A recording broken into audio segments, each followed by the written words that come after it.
gentlemen, good morning. On March 28th of 2014, the defendant, Chris Heben, showed up at the Bath Township Administration Building. It is a building there in which the police department, fire department, their administration is all located. And he advised them that he had been shot.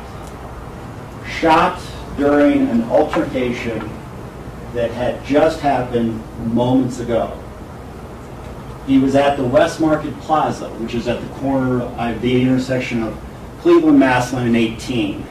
It contains 13, 15 stores, TJ Maxx, Panera, Old Navy. And it's a very busy intersection there in Bath Township. He said he parked his vehicle and was approaching the Mustard Seed Market when he had an altercation with 3 black males. And after he sort of resolved the initial altercation, he proceeded forth trying to go to the store. Then he realized he forgot his wallet. As he walked back to his vehicle, he got his wallet and he started to return to the Mustard Seed Market. And at that time, he had a second altercation. And during the second altercation, one of those 3 males shot him. He got in his vehicle. He gave chase momentarily until he realized he was going into shock. At that time, he drove himself to the Bath Township Fire Department to get aid. It is a story that captivated our community. Mr. Heben represented this nation serving in the armed forces, and for him to be shot randomly in a parking lot and to give chase to his assailants, he was embraced.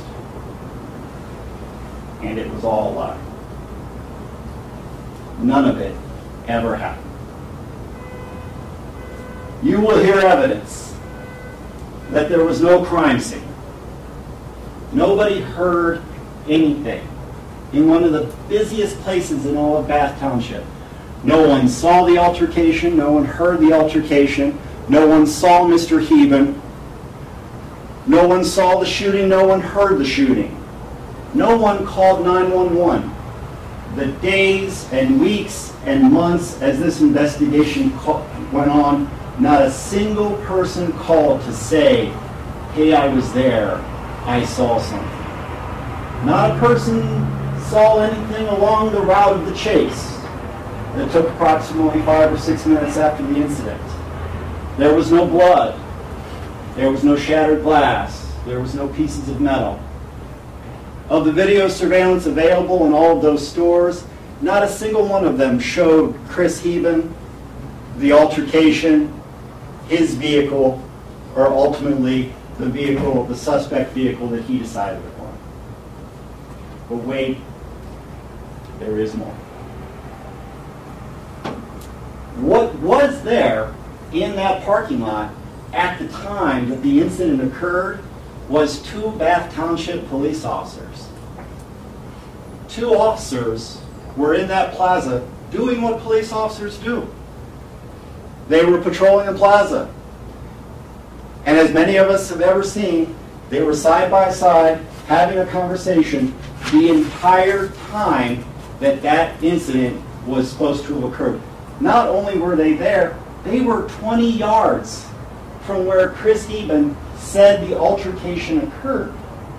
Not only did they not see or hear anything, but Chris Heben never remembered seeing any police officers in the plaza.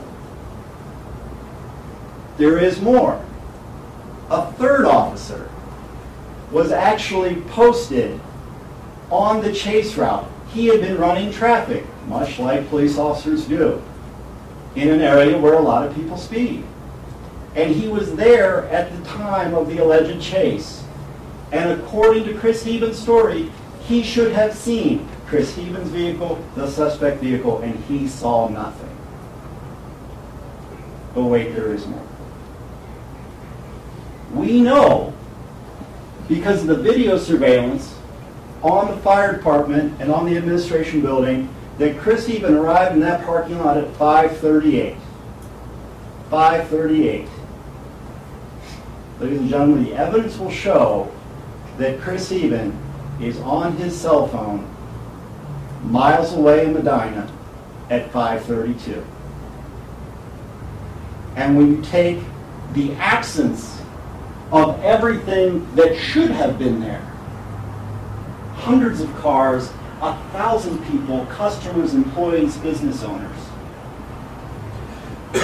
and when you take what was there, the officers who saw nothing, and then when you take his appearance on video and his own use of his phone,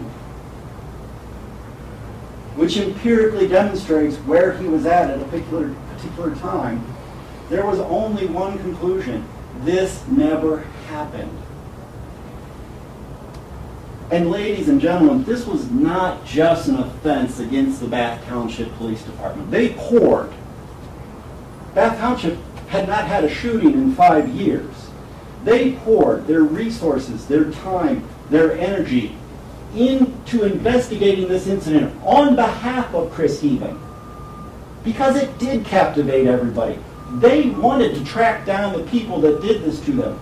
But police officers can't control that as they turn a stone over, the evidence that they find, and all the evidence pointed to the one conclusion, that it was all a lie.